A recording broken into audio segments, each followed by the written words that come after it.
Hello, fellow supporters.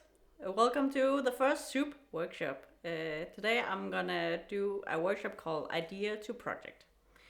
So first of all, we have the agenda, I'm just gonna talk a bit about myself and what my background is. Then we are gonna go into turning an idea into a project. Then I'm gonna tell you about the tool called Naomi, which is a tool I use for all my projects myself before even writing the application.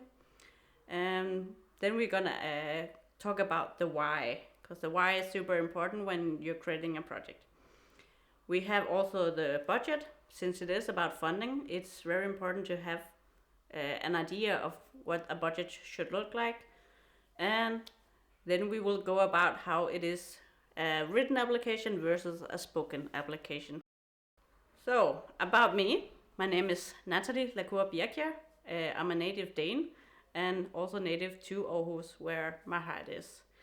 I'm a part of Aarhus Soup and have been since the beginning, where my main job is to actually outsource the idea and the content to other European countries, where I'm gonna do a parallel project to the local Aarhus Soup.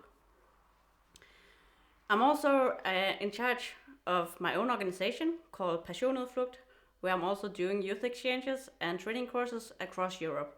So I'm experienced in the field of international work. Besides this, I'm also a volunteer in the fund called PUC, and with this background, I feel like I have a good idea of how I can help you guys be better as applying for funds in the future.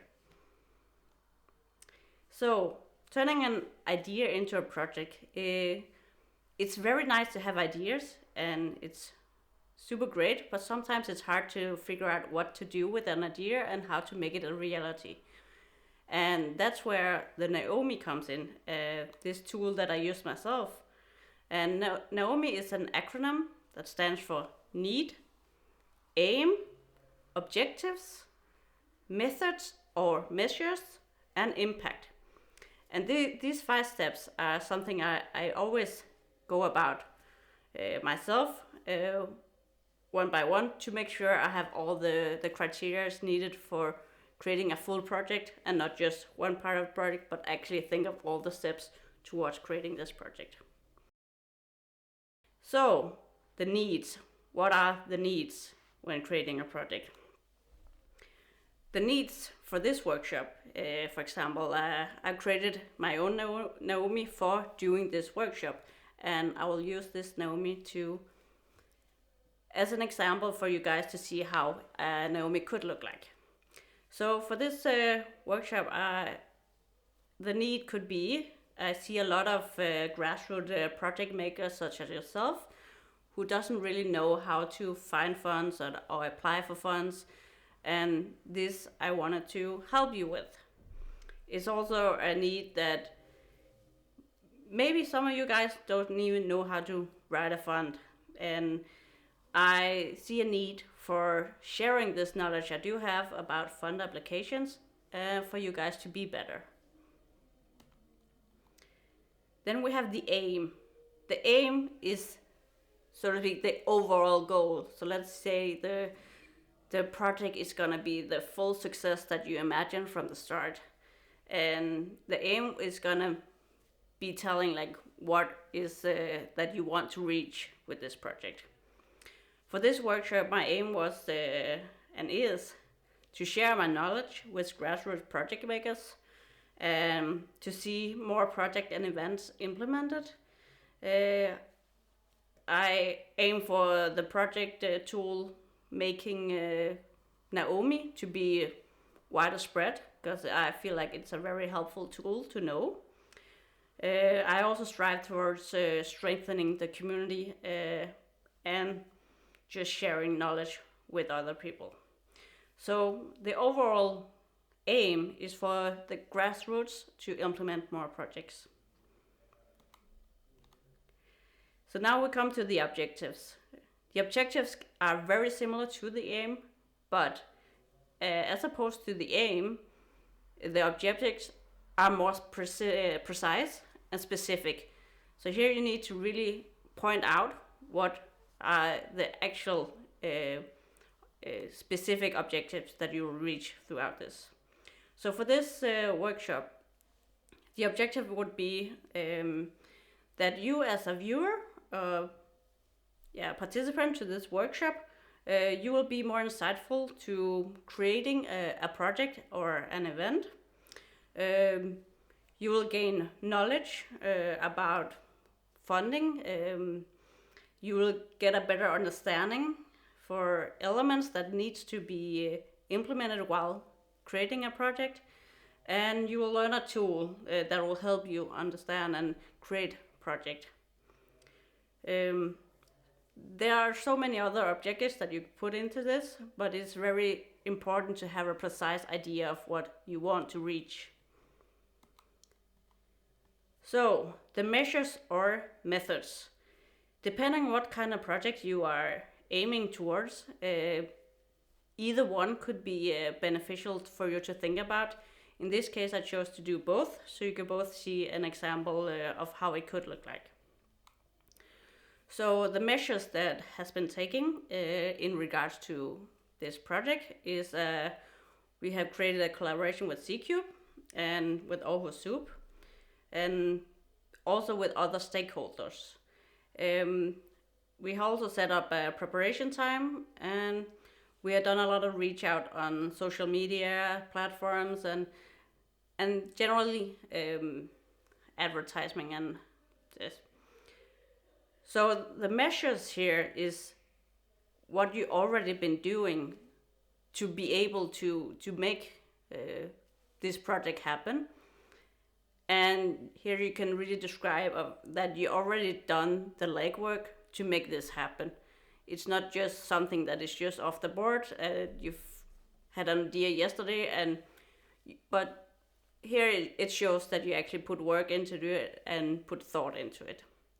So now we can go on to the methods. So what are the methods used to be able to actually reach the aims and objectives? So the method used in this case is we are using this digital forum. Since it is a pandemic time and we cannot really meet in person, this digital forum will help us actually reach you guys as project makers. We will also be using digital streaming via various platforms, and we have been using like outsourcing techniques to be able to teach you these things. And both measures and methods are very relevant for either project, but keep in mind that when you're creating a project, like there's a lot of steps that needs to be thought about before actually creating a project. Now we're coming to the impact. Since a lot of you guys are cultural and social entrepreneurs and project makers, it's very important to think about how the impact will be. So in this case, the impact will be that you guys as project makers will gain more knowledge about creating and funding. And as a result, the community will grow as far as having more cultural or social projects to go to. We will have an impact of a growing sense of initiative and maybe wanting to even create more projects in the future. So, there's also the big why.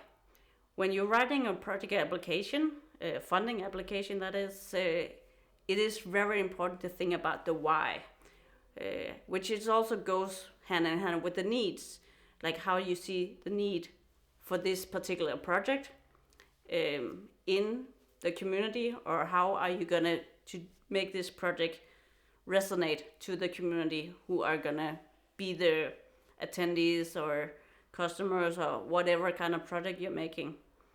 So the why is really here, where what is the reason behind the project,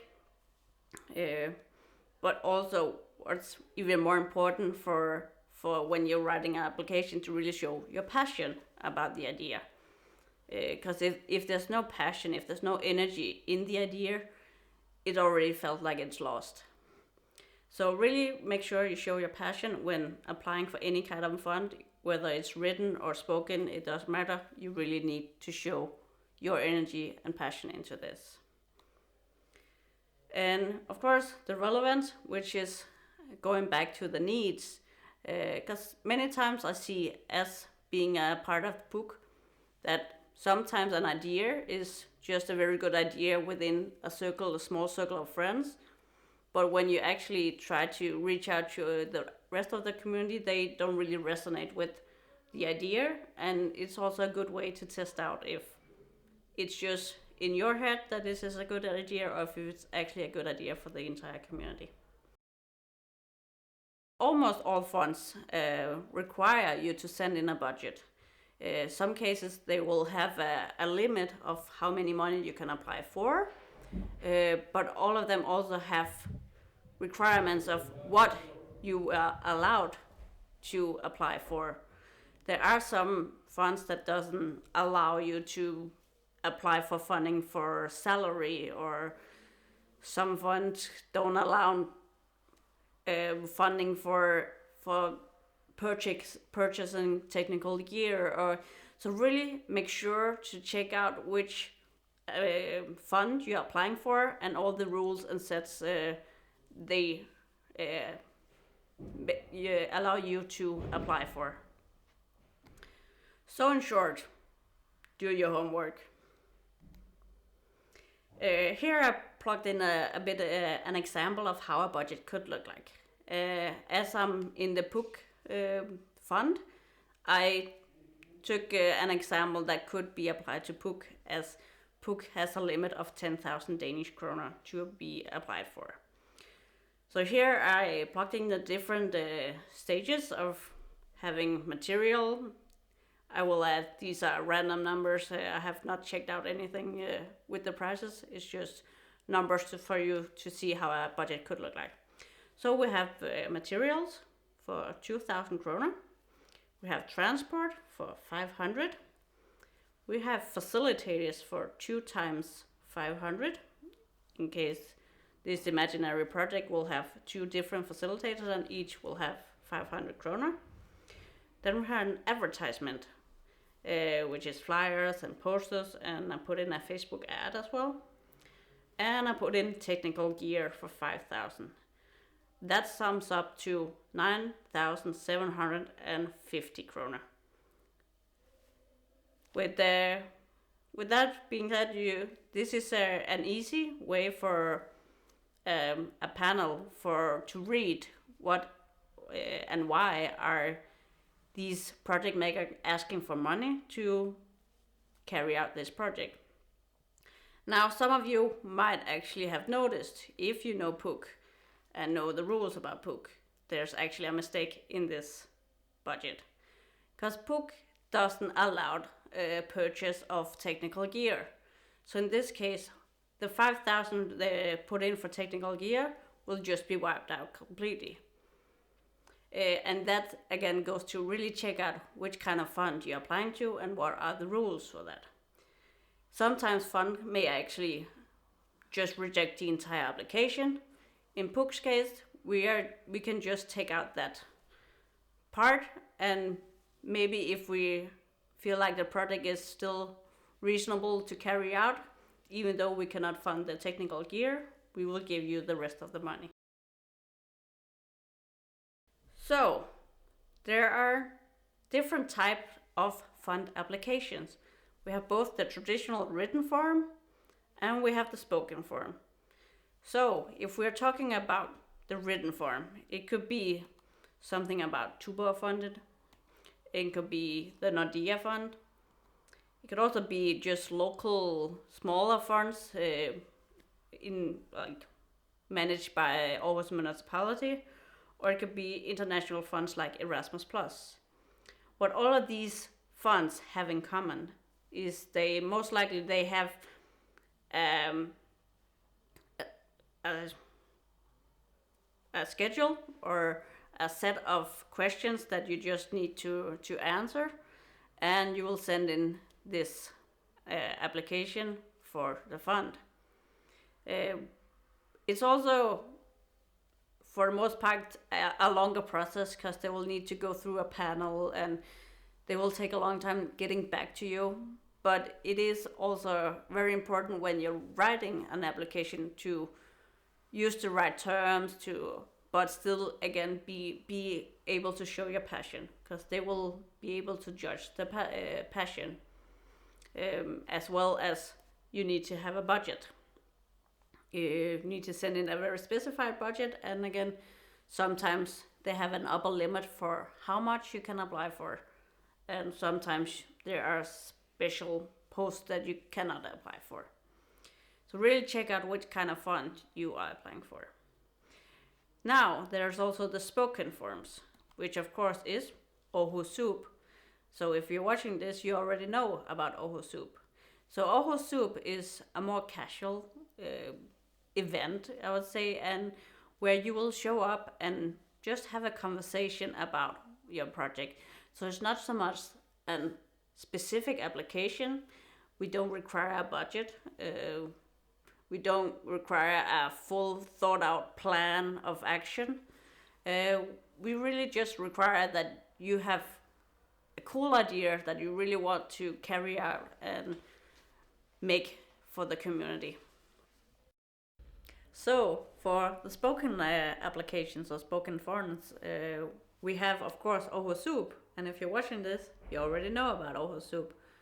In Aarhus Soup, we are trying to do things a bit differently, and we are having a more casual kind of funding event where you will be invited to have more of a conversation with us, and you will be asked to talk about your project.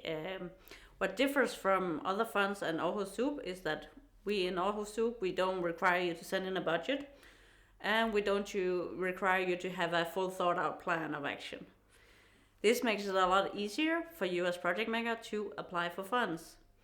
Also, Aarhus Soup is based on donations, so we don't have a set amount of money you can apply for, because we never know the exact amount of people who are going to show up or pay. As I've already mentioned, we have PUC, where I'm in the panel. In PUC, we actually have both a written and a spoken form, where the written form is more of a submission application, where later on you will be asked to pitch your idea. You have 3 minutes, and you will be pitching whatever idea your project is about, but you also need to submit a budget. In PUC, because we have an upper limit of 10,000 Danish kroner, you will have to set up a budget of why you are asking for this money and which post this money goes to. As well, there's a lot of other application funding opportunities out there, so it could also be Birkjær, which is also a type of spoken pitching environment. If you want to hear more or learn more about what I've been saying in this video, you will have my contact information where you can see that on the screen. And lastly, but importantly, I have a task for you guys. If you have an idea, please send us your Naomi, and you can use our Discord server to share it in there, where both me and others would be able to give you feedback or good tips and tricks of how to maybe make your application a bit better. And also, you might even find collaborators who are actually interested in this kind of project. So please use our Discord channel to reach out, to search for help, to grow a community. You can also send your Naomi just directly to me, where you have my contact information, but I encourage you to use the Discord channel. This is all I have for now, so thank you for tuning in and have a great day.